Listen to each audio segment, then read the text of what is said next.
Hi, and welcome to Travel Adventures with Island Girl and Sailing Adventures with Island Girl. Well, I am in Sydney, Australia still, and I'm getting ready to head back to the States tomorrow. So I should be saying, good day, mate. Had a great time in Australia. So I've been here for about a month, so I'm feeling like I'm pretty much a local. Anyhow, you're going to fly into, if you're visiting Australia and you're in an coming from an international country, you're going to be flying into either Sydney or Melbourne. Those are like the major entry points for Australia. And make sure that you have your visa in order when you arrive. So I flew in about a month ago. Chinese New Year was going on then, so it was really fabulous in the city. Lots of food, lots of festivities. It's an international city here in Sydney. So people from all over the world are here. And it's just a great mixing pot for everything. So from there, I actually came to Australia to climb Mount Kosciuszko, which is in the Snowy Mountain Range. And I'm currently climbing the 7 World Summits, so I had to get here to mark it off on one of my lists. So we started out in Sydney. So in Sydney, it's so easy to get around. In fact, every single city in Australia is very easy to get around. So you can use the trains, you can use the bus, you can use the ferries, you can fly.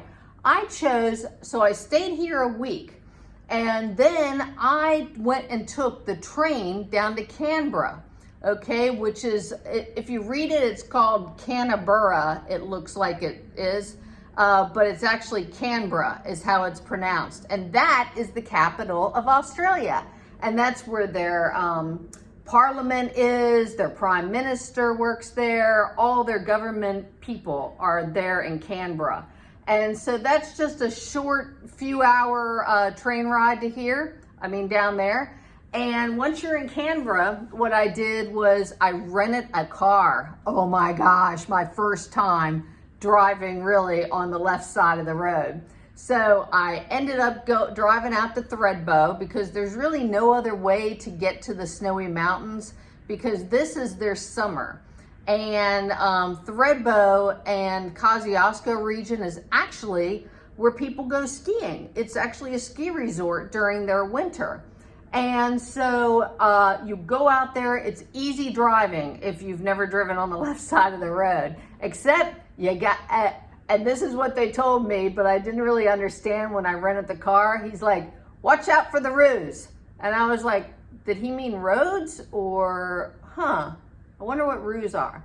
So he said it so fast, I didn't catch roos, like kangaroos. So apparently tons of kangaroos come out right at dusk.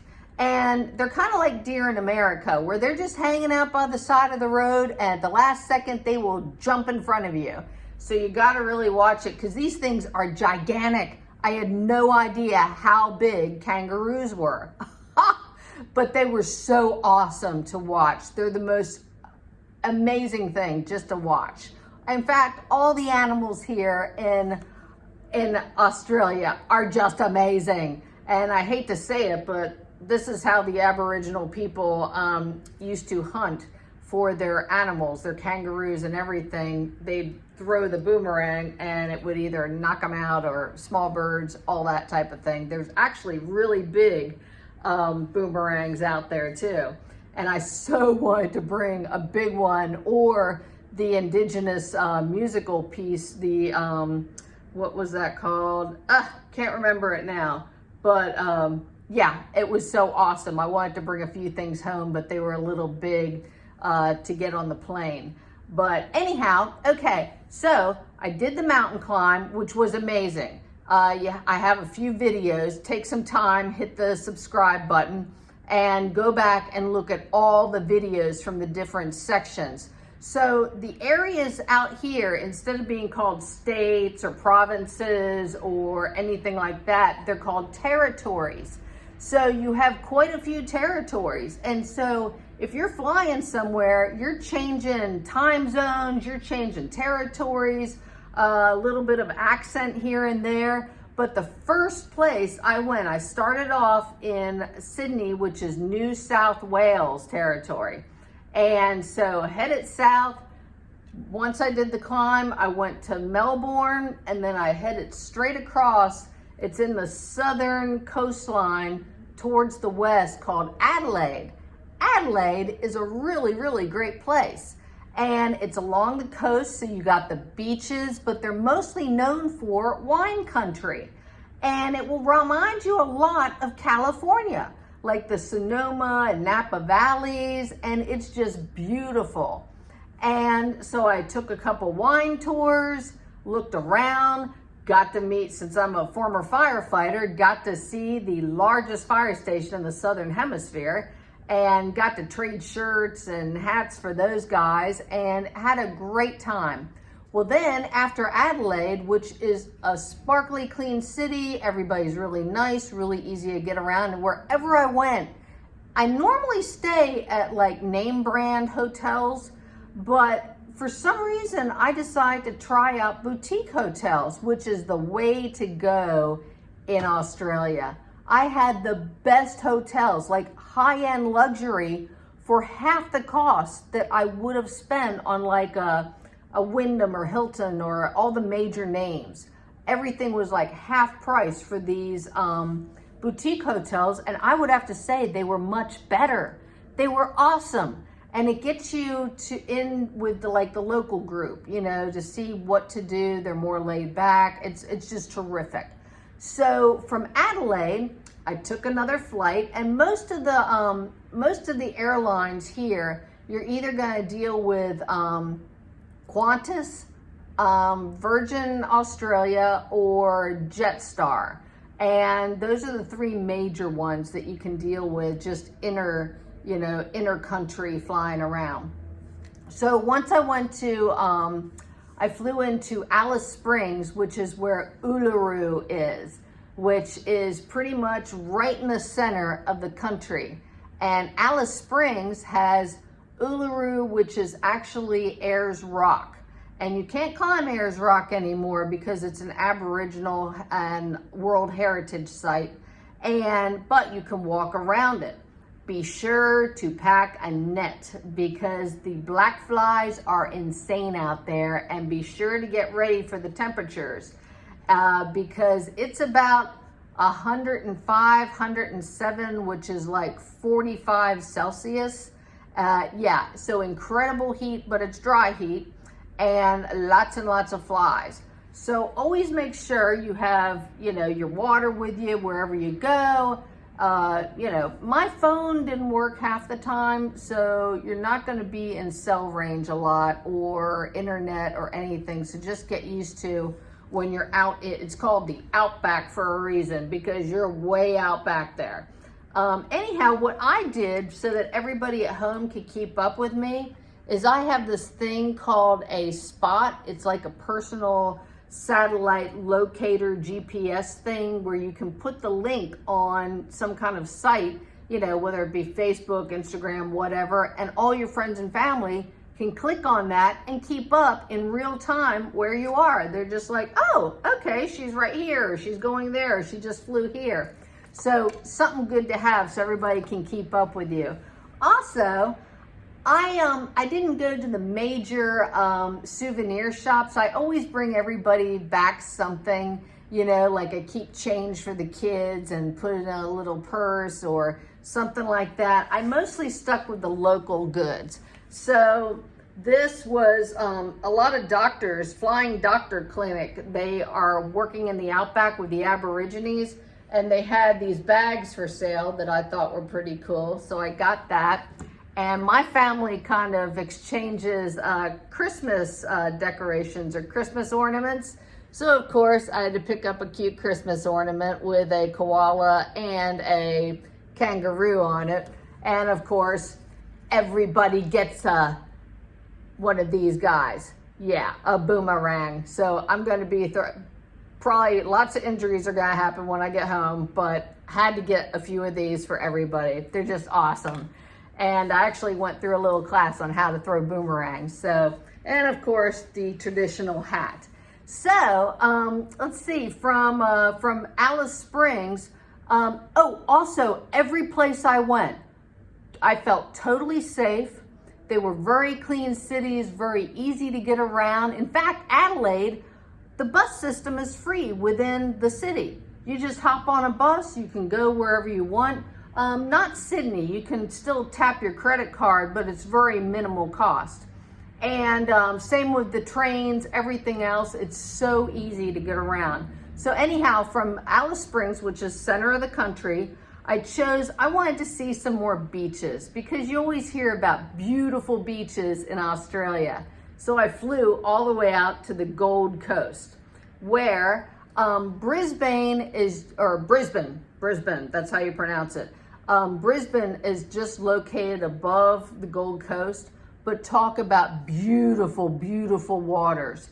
Slightly more expensive in this region because it's right along the coastline, but amazing water, amazing people. It reminded me of the North Shore of Hawaii.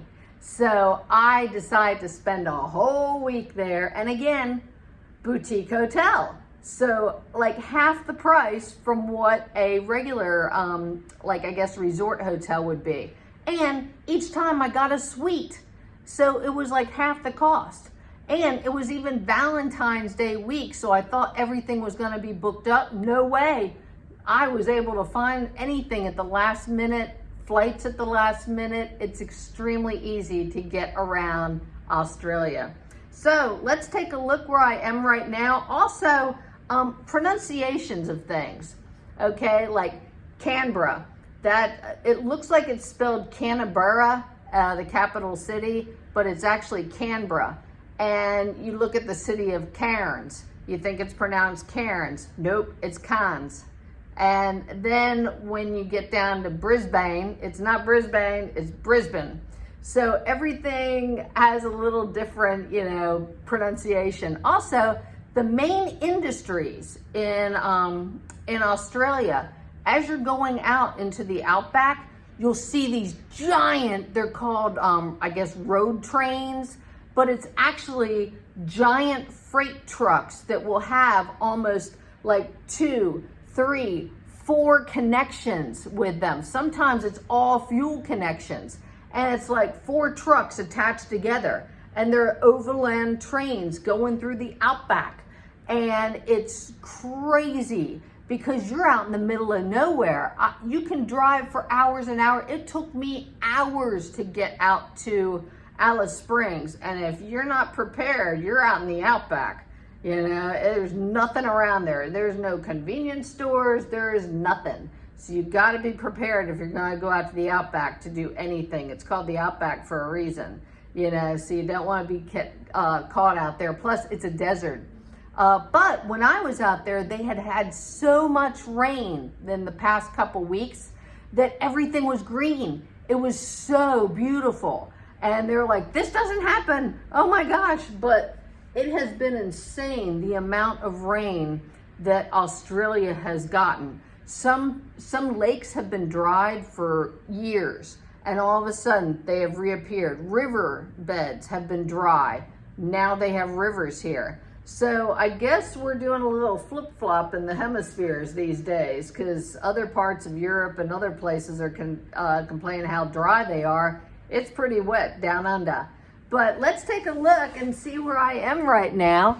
I found this great hotel, and it's called the York Hotel, and it's so close to the Sydney Harbour Bridge, and it's all walking distance. Everything is walking distance. And so what I did, like right now, this is a beautiful balcony in the heart of Sydney for like half the cost. It's considered a boutique hotel, but it's called the York is where I'm staying. It's terrific. And so you got the expressway there, straight through, I think it's like 3 blocks down this way is the Sydney Harbour Bridge. And when I first got here, of course you gotta do the Sydney Harbour Bridge climb, and then just everything. You can hop on a bus, a train, anything. Chinatown is right up there. Art galleries right up there. They have 3 different types. They have Music Conservancy here. You have the Sydney Harbor Bridge, and then like a block away is the Sydney Opera House.